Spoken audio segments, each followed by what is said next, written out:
नमस्कार। नमस्कार दोस्तों, भाइयों एवं बहनों। आप सभी लोगों का सबसे पहले तो भाई स्वागत है इस वीडियो के अंदर। जैसा कि आप अपने स्क्रीन पर देख पा रहे होंगे, इंडियन बैंक है। इंडियन बैंक एक गवर्नमेंट बैंक है भारत देश में। उसने 1500 प्लस वैकेंसीज आउट करी हैं। टोटली गवर्नमेंट जॉब है ये। इसमें 12 to 15,000 तक का स्टाइपेंड है। अप्रेंटाइसिस का वैकेंसी है। मतलब कहने का यही है कि 1 ईयर का ट्रेनिंग रहेगा। उसके बाद आप सब टर्मिनेट मतलब एक्चुअल में इसको कंप्लीट करके बाहर हो जाएंगी। एक्चुअल ट्रेनिंग का टाइम पीरियड इस वैकेंसी में आई थिंक है नहीं। अगर मैं इसमें ट्रेनिंग का टाइम पीरियड ढूंढता हूँ तो मुझे कहीं मिला नहीं है। आपको मिल जाए तो बताना। इसमें दोस्तों क्या है ना, इंडियन बैंक है, भारत देश में एक बैंक है इंडियन बैंक। वो अप्रेंटाइसिस नाम की पोस्ट रिक्रूट कर रहा है एंटायर इंडिया से। बिल्कुल आपने सही सुना है, एंटायर इंडिया मतलब आप समझते हैं। मतलब भले ही आप बिहार से, उत्तर प्रदेश, राजस्थान, कर्नाटका, केरला, असम, वेस्ट बंगाल, गुजरात, महाराष्ट्र या फिर जम्मू एंड कश्मीर, तमिलनाडु, आंध्र प्रदेश, तेलंगाना से फॉर्म डाल सकते हैं इस वैकेंसी पर। पूरा एंटायर इंडिया एलिजिबल रहेगा। कंडीशन ये रहेगी कि इंडिया का सिटीज़न हो, ठीक है। उसकी उम्र 20 से 28 के बीच हो। BCA, BBA, BCom, BTech कोई सी भी फील्ड का ग्रेजुएट हो। 20 से 28 उम्र के बीच का हो। मेल फीमेल हो। इंडियन सिटीज़न हो। अगर नेपाल की मैं बात करूं, जैसे नेपाल हो गया या भूटान है या तिब्बत वाला एरिया, जो तिब्बत का एरिया है, या फिर नेपाल और भूटान की बात करूं तो भी आप फॉर्म डाल सकते हैं। याद रखना, 1962 ईयर की 1 जनवरी से पहले अगर आप इंडिया सेटल हो चुकी हैं और नेपाल, भूटान और एक और है इसमें तिब्बत एरिया, इन तीनों से आने वाले लोग फॉर्म डाल सकते हैं। रही बची बात इसमें आपकी ईस्ट अफ्रीका वाले जितने देश हैं, जो ईस्ट अफ्रीका साइड की तरफ देश थे, जैसे कि पाकिस्तान है, बर्मा है, युगांडा है, ठीक है, ये सारे केन्या वगैरह जैसे देश जो हैं उस तरफ में, ईस्ट अफ्रीका साइड की तरफ बता रहा हूँ। तो वहाँ के लोगों को फॉर्म डालने की भी कंडीशन में एक्सेप्टेंस है। बट कंडीशन ये है कि वहाँ से, इंडिया कंट्री से लोग जाकर वहाँ से इधर वापस आए हैं तो ही फॉर्म डालेंगे। कहने का मतलब ये हो जाता है, इंडिया ओरिजिन यानी इंडिया के ओरिजिन वाले एरिया के लोग ही फॉर्म डालेंगे। अगर वो इंडिया से हैं और Kenya, Uganda, Burma, east African countries, Tanzania यहाँ होकर आए हैं और हैं भारत के ही, और वहाँ से उनको मिग्रेट करा है और फिर वापस कम बैक हुआ है, तो वही सब फॉर्म डालेंगे। समझ आया? चलिए, तो इसमें एलिजिबिलिटी वगैरह चेक कर लेना। सबसे पहले तो all India candidates, specially all India peoples, all India audience, all India viewers, all India subscribers का स्वागत इस वीडियो में। मतलब पूरे भारत के हर व्यक्ति का स्वागत कर रहा हूँ इस वीडियो में, क्योंकि आप सब एलिजिबल हैं। अदरवाइज़ मान के चलते हैं यहाँ पे ऐसे कई लोग होंगे जो अन्य कंट्री से मुझे सुन रहे हैं, तो आप सुन लीजिए। हालांकि आप इस पर फॉर्म नहीं भर सकते हैं। यहाँ पर भारत देश में 1500 वैकेंसीज आउट हुई हैं। गवर्नमेंट जॉब है। 15,000 रुपीज़ पर मंथ सैलरी के तौर पर ये बैंक हर एक व्यक्ति को देगा। ग्रेजुएट्स क्वालिफिकेशन है।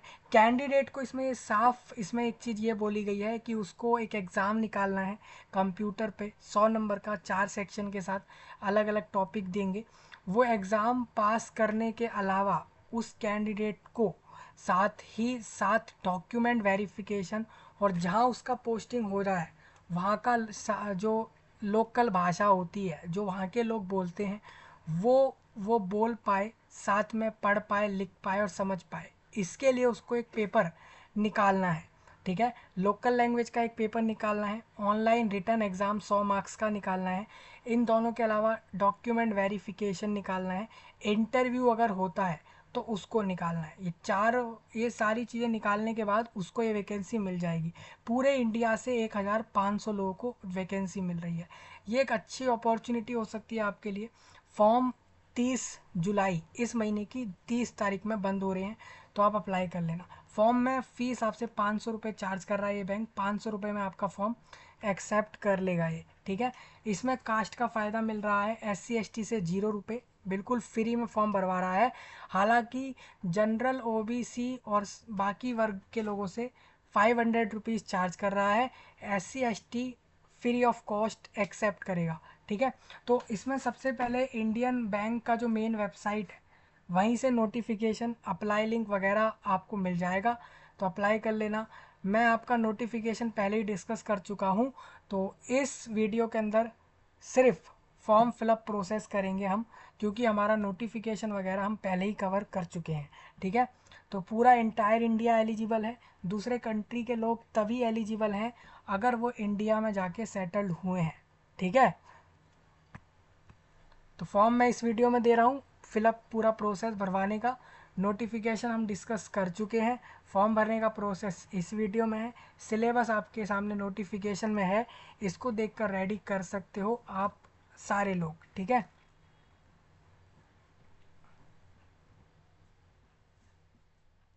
तो चलते हैं, हम इसमें फॉर्म भर लेते हैं इस वीडियो के अंदर, और फिर अगर कोई परेशानी आ जाए किसी को बाद में तो बता देना। सिलेबस डिटेल्ड इन्होंने नहीं दिया है।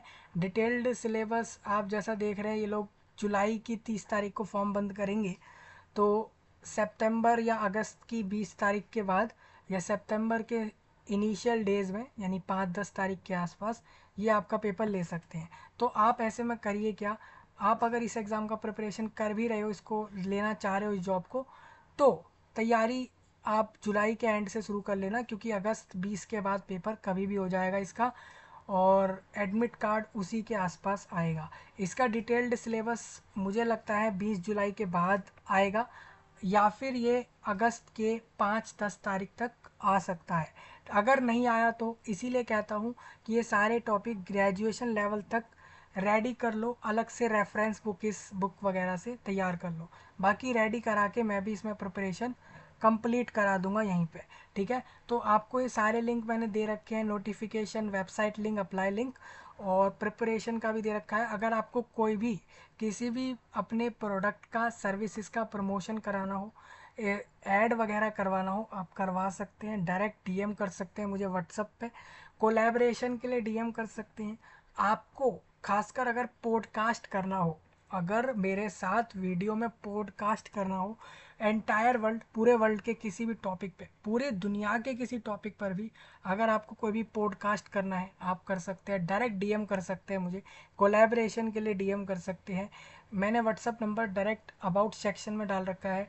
साथ ही साथ प्रमोशन के लिए भी आप मुझे डायरेक्ट बता सकते हैं, और स्पॉन्सरशिप अगर आप स्पॉन्सर करना चाहें तो कर सकते हैं, ठीक है। हम बहुत सी चीज़ें इस चैनल पर लाएंगे, वर्ल्ड वाइड सारी चीज़ें हम यहीं ला के रख देंगे लोगों के लिए। बहुत सारी चीज़ें हम लाएंगे। हमने अबाउट सेक्शन में फेसबुक, इंस्टाग्राम, ट्विटर, हर तरीके के अपने अलग अलग ऐप के एसेस डायरेक्ट प्रोवाइड कराए हैं, वहाँ से आप हमसे कनेक्ट हो सकते हैं, ठीक है। ठीक है भाई लोगों, सबको समझ आ रहा है, भाइयों एवं सारे बहनों को भी, male female both are eligible on that vacancy, but salary are still same, very low. 12,000 15,000 is nothing to survive in India, specially 15-12 हज़ार कुछ भी अमाउंट नहीं होता उस व्यक्ति के लिए, खासकर जो ग्रेजुएशन करने के बाद एक अप्रेंटाइज की जॉब लेकर 12,000 की जॉब करेगा, कुछ नहीं होता उसके लिए, ठीक है। नेगेटिव मार्किंग है एग्ज़ाम में, तो आपको पेपर निकालना सही से होगा, क्योंकि आपके नंबर काटेंगे ये लोग, ठीक है। तो फॉर्म भर लें क्या हम लोग, चलिए फिर हम फॉर्म भर लेते हैं इस वीडियो में। नोटिफिकेशन में आपका कोई सा भी ऐसा पॉइंट लगे तो आप पूछ लेना जो समझ नहीं आए, ठीक है। यहाँ पे आओगे तो click here for new registration पर टिक करोगे इस तरीके से। जैसे ये वाला लिंक है, ये खुद ब खुद ना रिमूव हो जाता है। आप देखो, मैं इसको हटा लेता हूँ, क्योंकि ये एसेसिबल इस तरीके का है कि हट जाता है। तो मैं इसमें क्लिक हियर न्यू रजिस्ट्रेशन पे क्लिक करता हूँ दोबारा से, ठीक है। और फिर दोबारा से हम इस लिंक को लगा लेते हैं यहाँ पे। हाँ, तो 30 जुलाई तक मुझे उम्मीद है आप सब फॉर्म भर लेंगे। 500 रुपये खर्च लेना, 500 रुपये खर्च के आपको 15,000 का जॉब मिल जाएगा। हाँ ठीक है, रिस्की है थोड़ा ये, क्योंकि इसमें आपको पेपर निकालना, लोकल लैंग्वेज, मैं मानता हूँ जो व्यक्ति इतना बड़ा पागल तो होगा नहीं कि उसको तमिल भाषा नहीं आती और तमिलनाडु का फॉर्म डाल दे। इतना कोई पागल होगा नहीं इस वीडियो में जो कि गुजराती नहीं आती और गुजरात का फॉर्म डालेगा, है ना। अगर किसी को मराठी आती है तो ही महाराष्ट्र का फॉर्म डालना, नहीं तो मत डालना। लोकल लैंग्वेज टेस्ट नहीं निकालोगे तो वैकेंसी नहीं मिलेगी। कहने का मतलब ये है, जो व्यक्ति जिस भाषा को जानता है उसका फॉर्म डाल दे। इसमें ऐसा नहीं बोला कि आपको लोकल लैंग्वेज का अलग से 10वीं 12वीं में पास करा हुआ होना चाहिए, नहीं। आप अलग से यूट्यूब से, अलग प्लेटफॉर्म, इंस्टाग्राम, दूसरे सोशल मीडिया से, कहीं से भी ऑनलाइन ऑफलाइन सीख लो उस भाषा को, और फिर उसका पेपर अगर यहाँ निकाल दोगे तो ये वैकेंसी आपकी है। कहने का मतलब ये है कि यहाँ पर किसी भी इंसान को लोकल लैंग्वेज आनी ज़रूरी है। ज़रूरी नहीं है कि उसने कहीं अलग से इन प्लेटफॉर्म्स पे जाकर, मतलब अलग से उसने 10th में, 8th में या 12th में लोकल लैंग्वेज को पास किया है तो ही उसको वैकेंसी मिलेगा, ये कहीं नहीं लिखा। ठीक है, नोटिस में साफ दे रखा है, इसका कोई प्रूफ हमें नहीं चाहिए, बस आप इस लोकल टेस्ट के एग्ज़ाम को पास करो, हम समझ जाएंगे कि आपको लोकल लैंग्वेज आती है। ये बहुत अच्छा एक पॉइंट है। कई बार लोग 10वीं 12वीं में नहीं पढ़ते हैं अपनी उस लोकल लैंग्वेज को और वहाँ पोस्टिंग लेने जाना चाहते हैं, उनको छोड़नी पड़ती है। तो आपके लिए अच्छा ऑप्शन है, आपने अगर अपनी 10th में, 8th में, 9th में, 12th में तमिल भाषा नहीं पढ़ी, मराठी नहीं पढ़ी, कोई दिक्कत नहीं है, आप इस वैकेंसी को ले सकते हैं। हालांकि आप तमिल वगैरह सीख लेना लोकल लैंग्वेज टेस्ट होने वाले दिन तक, क्योंकि आपको उसका पेपर निकालना है। समझ आ रहा होगा ना। हाँ, बस लोकल लैंग्वेज का टेस्ट निकालना है, ज़रूरी नहीं है कि उसका पेपर पहले कभी हमने दिया हो, है ना, वो नहीं है। बस लोकल लैंग्वेज आती है उतना हमारे लिए काफ़ी है इस इंडियन बैंक के लिए। ठीक है,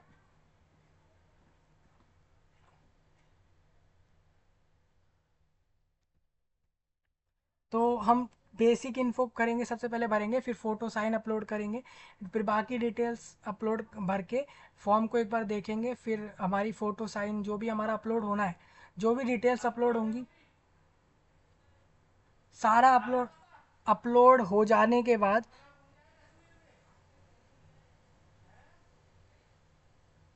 लास्ट प्रोसेस में हम पेमेंट कर लेंगे और पेमेंट के बाद हम इसको सबमिट कर देंगे। तो कहने का मतलब ये है, बेसिक इन्फो, फ़ोटो साइन और फॉर्म में डिटेल्स भरने के बाद प्रीव्यू और फिर पेमेंट, ये सारा करके हमें फॉर्म सबमिट करके फॉर्म का प्रिंट निकालना बड़ा इंपॉर्टेंट है, वो इतना कर लोगे तो सारा कुछ हो जाएगा। ठीक है, तो बेसिक इन्फो आपके लिए डाल रहा हूँ मैं। देखो, फर्स्ट नेम और उसी नेम को कंफर्म करना, फिर मिडल नेम को कंफर्म करना, लास्ट नेम को कंफर्म करना, ये सब आपको वन बाय वन सब कुछ सही से डालना है, कुछ गलती नहीं करनी। मेनली हर इंसान का फर्स्ट नेम कुछ ना कुछ होता है, मिडल नेम, लास्ट नेम अगर होगा, 10th सर्टिफिकेट वाला इधर डालना है सभी को। ठीक है, अब इसमें मोबाइल नंबर डालोगे, मोबाइल नंबर कंफर्म करने के लिए ऐसे कर देना। ठीक है, अल्टरनेट दूसरा कोई मोबाइल नंबर देना हो आप दे सकते हो। मेल आईडी आपके सामने आ जाती है। ठीक है, अब मेल आईडी किस तरीके से देनी है मैं आपको बताता हूँ। यहाँ पे तो आप सेकंड बार में मेल आईडी पूरी लिखोगे, फर्स्ट बार में आपको @ से पहले पहले तक की चीज़ें डालनी है, जैसे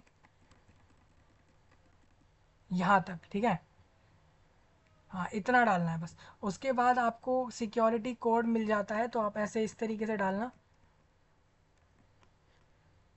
फिर सेव एंड नेक्स्ट पे क्लिक करना है। तो इसमें एक चीज़ बोल रहे हैं कि आपने एक एरर किया है, वो एरर क्या किया है, डोमेन नेम आप इतना याद रखें, आपकी आईडी @gmail.com होगी है, या फिर हॉटमेल, in.com, live.com या याहू की आईडी हो तो भी आप चल, मतलब कहीं ऐसा नहीं है कि आप गूगल के ही गुलाम हैं, गूगल कंपनी की ही मेल बनाएंगे ये ज़रूरी नहीं है। आप जीमेल का ही बनाएं, हॉटमेल, याहू का भी बना सकते हैं, बट ज़्यादातर लोग क्या कर रहे हैं, वो जीमेल का अकाउंट बनाते हैं, मतलब गूगल पे मेल आईडी बना रहे हैं। ठीक है, अब जैसे मैं इसको सेव एंड नेक्स्ट करता हूँ तो कह रहा है कि आप श्योर हो कि जो डेटा आपने एंटर किया है करेक्ट है, क्योंकि आप इसको एक बार ओके कर दोगे तो ये बदल नहीं सकते। तो हमने बोल दिया हाँ भाई हम श्योर हैं, हमारी डिटेल्स सही है। अब इसके बाद ये कहते हैं कि फ़ोटो अपलोड होगी, साइन अपलोड होगा। तो जैसा आप फ़ोटो और साइन का फॉर्मेट रखा जाता है उसको फॉलो कर लेना, जैसे मैंने इधर टिक करा। उसके बाद हम आते हैं डाउनलोड सेक्शन में, और यहाँ पर हम इस तरीके से आ जाते हैं और हम इधर देखते हैं तो कह रहे हैं कि photograph file name space, file name में स्पेस नॉट अलाउड, और इनवैलिड इमेज फॉर्मेट है और इनवैलिड एक्सटेंशन है। इनको ये चाहिए कि इनको जो यहाँ पे फाइल अपलोड करवानी है उस फाइल में इनको, उस फाइल के नाम में इनको स्पेस चाहिए नहीं। जैसे ये वाला फाइल है तो इसमें आप देखोगे इस फाइल के नाम में स्पेस नहीं आ रहा है, तो ये अच्छे से अपलोड हुई है डोनाल्ड ट्रंप का। तो डोनाल्ड ट्रंप का ये फ़ोटो रहेगा। हमने अपनी फ़ोटो की जगह इनका फ़ोटो दिया है। सिग्नेचर के लिए हम चूज़ फाइल पे टिक करते हैं और फिर वही सेम डाउनलोड सेक्शन में आएंगे और बिल्कुल हमें बिल्कुल सही से चलना है। हमें देखिए जैसे ये है तो कह रहे हैं कि 10 से 20 केबी साइज़ के बीच का आपका सिग्नेचर हो।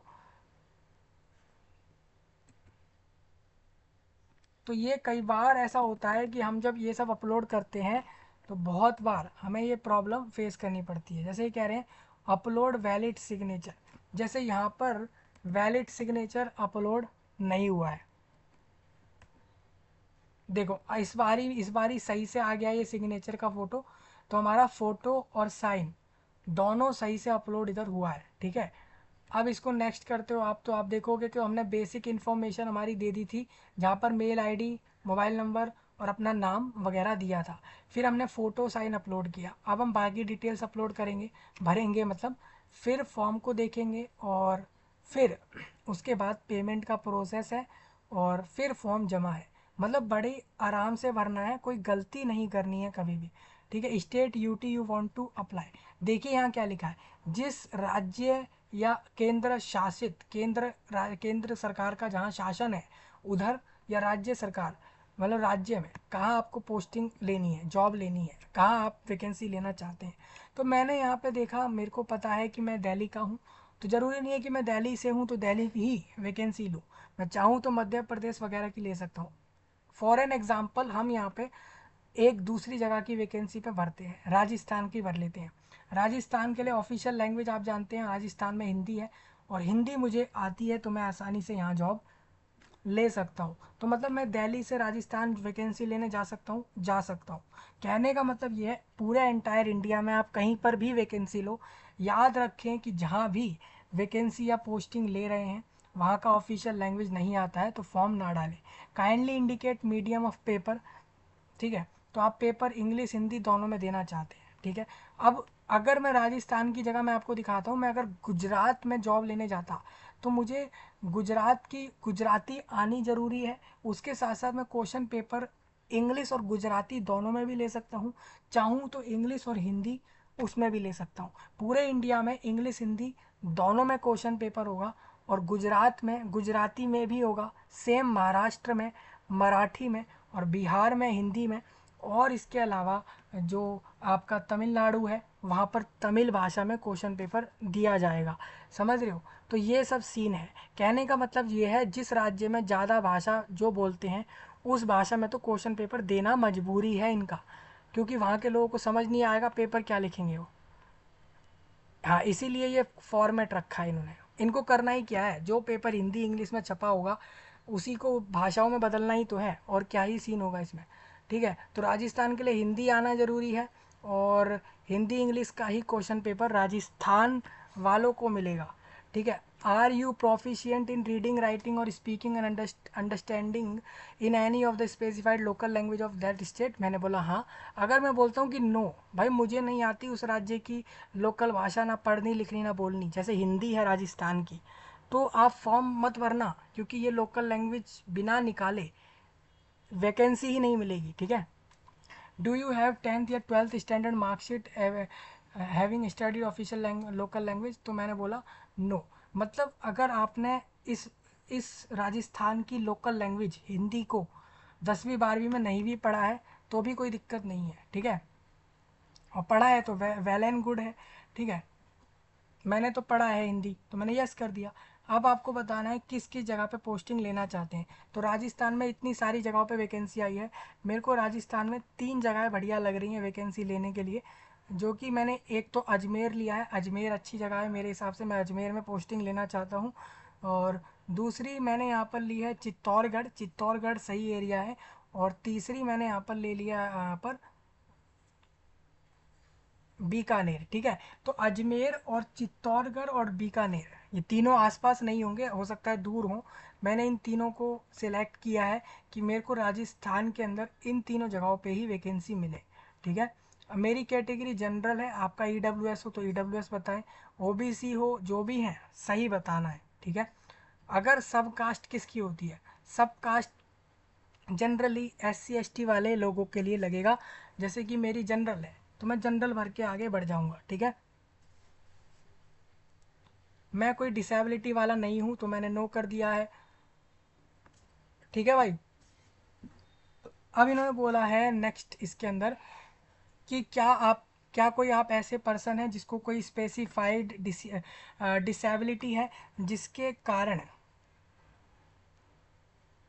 वो डिसेब आपको कोई ऐसी डिसेबिलिटी है जो कि 2016 के डिसेबिलिटी एक्ट में नहीं आती है, लेकिन वो 2016 के सेक्शन 2 के R नंबर सेक्शन के रूल में डिसेबिलिटीज़ में आती है। मतलब कि ये कोई दूसरी डिसेबिलिटी है, ये दूसरे नोटिस में दी है सरकार ने। अगर आपकी कोई ऐसी डिसेबिलिटी हो तो यस करके बताना है, मैंने नो करा है। ठीक है, अब आपसे पूछा है कि क्या आप चाइल्ड हो या फैमिली मेम्बर हो उसके जो मर गया है 1984 के रियॉट में। ठीक है, तो ऐसा कोई नहीं है, हम उसके परिवार से नहीं आते जो 1984 के रियॉट जब हुए थे, दंगा वगैरह था कुछ, रियॉट मतलब कोई लड़ाई वगैरह हुई होगी 1984 के समय। तो उसके समय अगर आपके परिवार का कोई व्यक्ति मरा हो और आप अगर उनमें से आ रहे हैं, उनके परिवार से आते हैं, तो यस कर देना, इसका बेनिफिट होगा। ठीक है, इसीलिए अब आपसे पूछते हैं कि religion to which you belong. Religion to which you belong मतलब कि आप किस धर्म धर्म से बिलोंग करते हैं। जैसे कि आप बुद्धिस्ट, क्रिश्चियन, हिंदू, जैन, मुस्लिम, सिख, इनमें से किसी को भी मानने वाले हैं तो आप बता दीजिए। नहीं मानते किसी को तो अदर कर देना। ठीक है, अदर भी कर सकते हो। ठीक है, यहाँ पे कोई वो नहीं है कि धर्म बताना ही है, अदर करके दूसरा धर्म अगर मान रहे हैं रिलीजन तो बताएं। ठीक है, do you belong religious minority community मतलब आप उन धर्म के लोगों में आते हैं जिनकी संख्या कम है देश में, माइनॉरिटी है। मैंने बोला नहीं, उनमें नहीं आता मैं, हम लोग अच्छी खासी अमाउंट में, आप भी जानते हैं भारत देश में हिंदू काफ़ी अच्छी संख्या में है। कम संख्या में इनमें से कौन से हैं मुझे नहीं पता, होंगे एक आध कोई, हो सकता है आप अदर्स करके बता सकते हैं जो भी आप जिसमें आते हैं, और माइनॉरिटी में भी है तो वो भी बताना है। Are you seeking relaxation under widow मैंने आप क्या उम्र में छूट लेना चाहते हैं, जैसे कि विधवा के तौर पर या डाइवोर्स्ड वुमेन के तौर पर। ठीक है, या आप अपनी बीवी शादी के बाद दोनों अलग रहते हैं और उसके तौर पर क्या आपको कोई उम्र में छूट चाहिए। मैंने बोला नहीं भाई। ठीक है, उसके बाद नेक्स्ट आ जाता है नेशनैलिटी, जैसे कि आप भारत से हैं या अदर हैं। क्या अदर कैंडिडेट फॉर्म भर सकता है, तो भारत के बाहर वाला फॉर्म भर सकता है, उसको एक नेट्स रजिस्ट्रेशन नंबर देना ज़रूरी है। लेकिन मैंने कर दिया इंडियन। ठीक है, इंडियन मतलब ये हो जाता है कि मैं भारत से ही हूँ। मैं अगर भारत के बाहर का भी हूँ तो क्या फॉर्म भर सकता हूँ, तो इन्होंने कहा है डेफिनेशन ऑफ नेशनैलिटी, आप बाहर से भी फॉर्म भर सकते हैं। मैंने वही कहा था, भारत के बाहर से फॉर्म भरने के लिए आपको ये ज़रूर होना चाहिए कि आप भारत के ही हैं, बाहर से मिग्रेट करा है तब आप इंडिया आ गए हैं, है इंडिया के ही। ठीक है, नेट्स एक है आपका नेशनल अप्रेंटाइसशिप ट्रेनिंग स्कीम है, एक अलग से नेशनल अप्रेंटाइसशिप पोर्टल बनाया गया है गवर्नमेंट का, उधर आपको अप्रेंटाइसिस को रजिस्ट्रेशन करना होता है। ठीक है, तो वो रजिस्ट्रेशन नंबर यहाँ डलेगा। अब आप कहोगे हमने ग्रेजुएशन कर ली है लेकिन हमने कभी अप्रेंटाइसशिप नहीं करी है, तो हमारा रजिस्ट्रेशन कैसे होगा। भाई अगर आप ग्रेजुएट हैं और आपने कभी अप्रेंटाइसशिप नहीं करी है और आप ये पहली बार अप्रेंटाइसशिप करने जा रहे हैं, तो उससे पहले आप नेट्स के पोर्टल पर जाइए, NATS, वहाँ रजिस्ट्रेशन करिए और वहाँ से जो रजिस्ट्रेशन नंबर मिलेगा उसको सेम इधर कॉपी पेस्ट कर दीजिए इस तरीके से। ठीक है, उसके बाद to which centre of exam belong, अब आपको बताना है कि किधर सेंटर चाहिए आपको। देखिए, आपको राजस्थान में पोस्टिंग चाहिए, वो ठीक है, आप दिल्ली से फॉर्म भर रहे हैं, दिल्ली में रहते हैं, राजस्थान पोस्टिंग चाहिए, ठीक है, लेकिन एग्ज़ाम कहाँ देना है, एग्ज़ाम आप चाहो तो कहीं भी दे सकते हैं। तो मैंने तो दिल्ली NCR कर दिया भाई, दिल्ली NCR में सेंटर ठीक रहेगा, दिल्ली NCR सेंटर चूज़ किया है। अब पर्सनल डिटेल में बताना है आपको अपना डेट ऑफ बर्थ, जैसा मैंने आपको बताया था 20 से 28 उम्र के बीच का ही कैंडिडेट फॉर्म भरेगा। ये आपको याद हो तो हमने यहाँ पर कर दिया है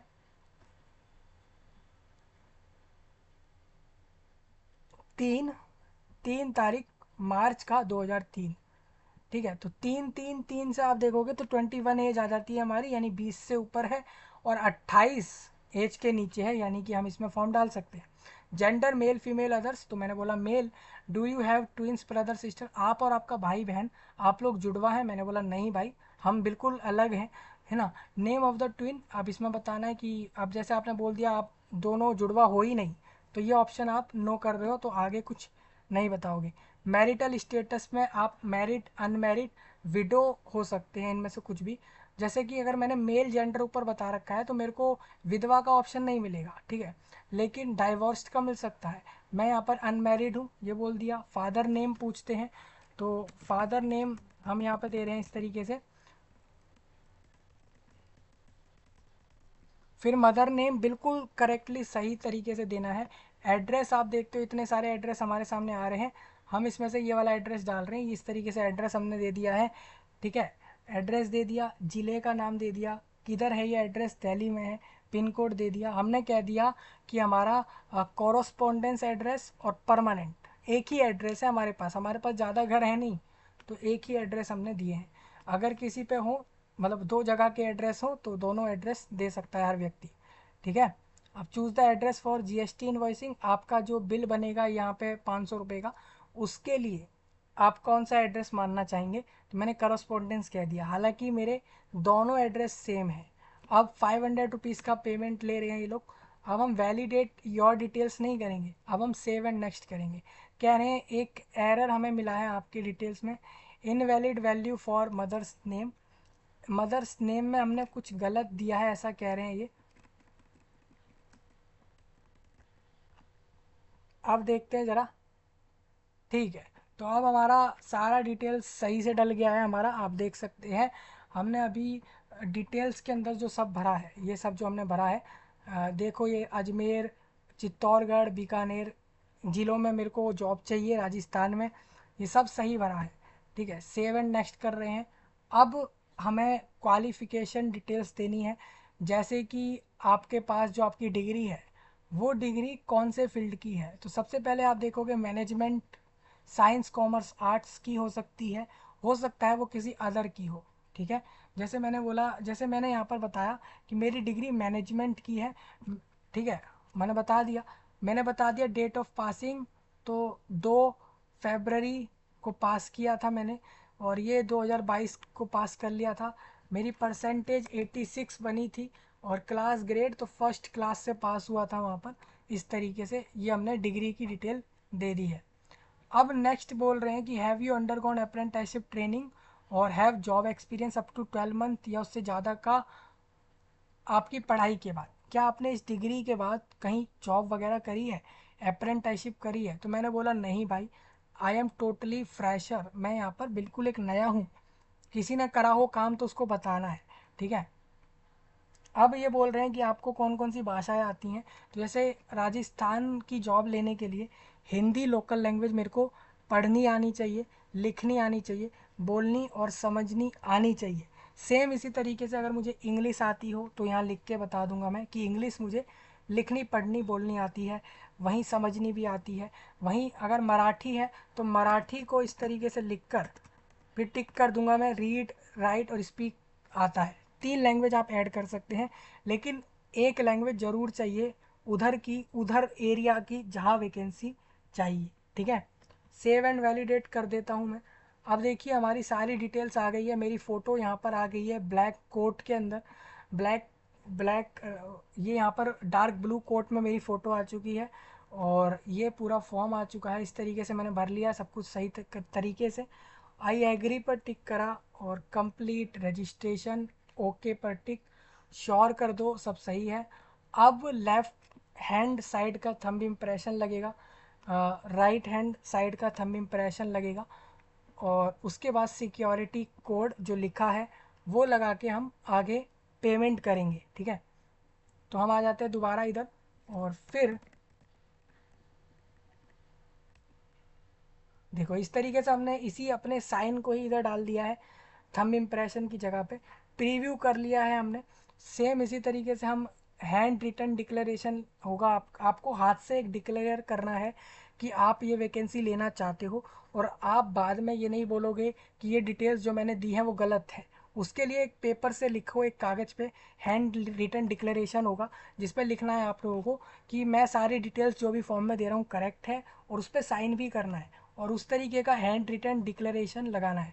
हैंड रिटन डिक्लेरेशन से जुड़े हुए गाइडलाइंस की कैसे क्या करना है उसके लिए नोटिफिकेशन में दे रखा है 4-5 पॉइंट, अलग से गाइडलाइन वहाँ दे रखी है, उसको पढ़कर ही हैंड रिटन डिक्लेरेशन तैयार करना है। एक कागज़ पर लिखना है कि मेरा नाम ये है, मैं इतनी उम्र का हूँ, मैं इस वैकेंसी पर फॉर्म भर रहा हूँ, और मेरे से कोई गलती इस फॉर्म में हुई है तो उसका जिम्मेदार मैं ही हूँ।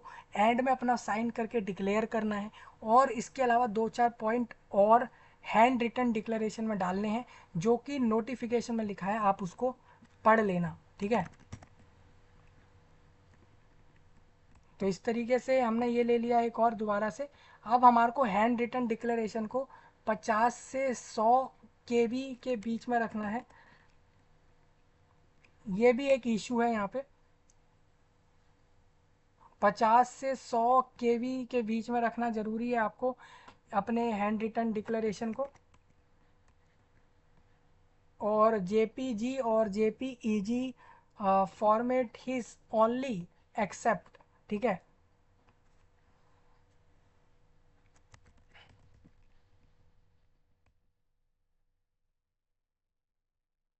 तो फिर दोबारा हमारे को वही इशू दोबारा से आ रहा है, हमें दोबारा से ढूंढना पड़ेगा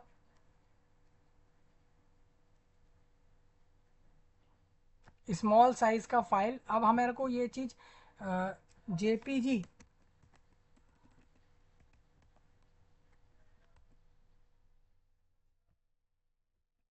देखो इस तरीके से हम यहाँ आ रहे हैं।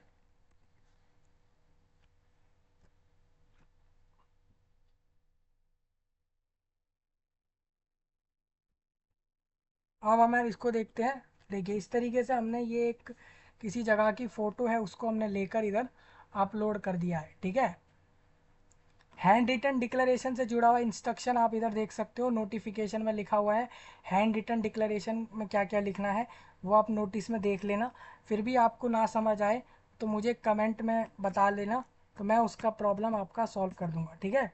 कमेंट में मुझे वो चीज़ क्लियर कर देना। अब आप देखते हो तो बेसिक इन्फो, फोटो, साइन, बाकी डिटेल्स, क्वालिफिकेशन डिटेल्स सब हमने डाल दी, कौन सी पोस्ट चाहिए, कहाँ सेंटर चाहिए एग्ज़ाम का, सब कुछ। एंड में 500 रुपये का पेमेंट है, तो वो आप इस तरीके से करना और इसको ऐसे सबमिट कर लेना, ओके कर देना, ठीक है। अब पेमेंट में आप credit card, debit card, internet banking किसी से भी करो। मैंने क्यूआर कोड का ऑप्शन लिया, भीम यूपीआई पे टिक किया, मेक पेमेंट पे टिक किया, प्रोसीड विद पेमेंट पे किया। देखिए क्यूआर कोड में एक भी चार्ज नहीं लगेगा, फ्री ऑफ कॉस्ट, सिर्फ 500 रुपये में फॉर्म भर जाएगा, मतलब कोई एक्स्ट्रा चार्ज नहीं लगेगा। अब इसको मैं स्कैन कर लूँगा अपने मोबाइल से, स्मार्टफोन से, और वहाँ से फिर मैं स्कैन करने के बाद अपनी अकाउंट डिटेल्स डालकर पेमेंट कर दूंगा। पेमेंट के बाद मुझे फॉर्म का प्रिंट लेना है और प्रिंट करके उसको सेव करके अपने पास रखना है, बस मेरा फॉर्म जमा हो जाएगा। किसी का कोई डाउट हो बताए, सब्सक्राइब करें, लाइक करें, शेयर करें। मिलूंगा, तब तक के लिए आप सबका धन्यवाद।